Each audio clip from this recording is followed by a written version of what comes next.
مَا يَوَدُّ الَّذِينَ كَفَرُوا مِنْ أَهْلِ الْكِتَابِ وَلَا الْمُشْرِكِينَ أَن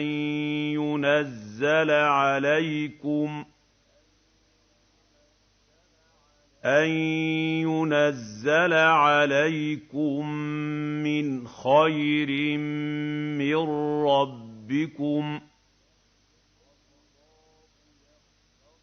وَاللَّهُ يَخْتَصُّ بِرَحْمَتِهِ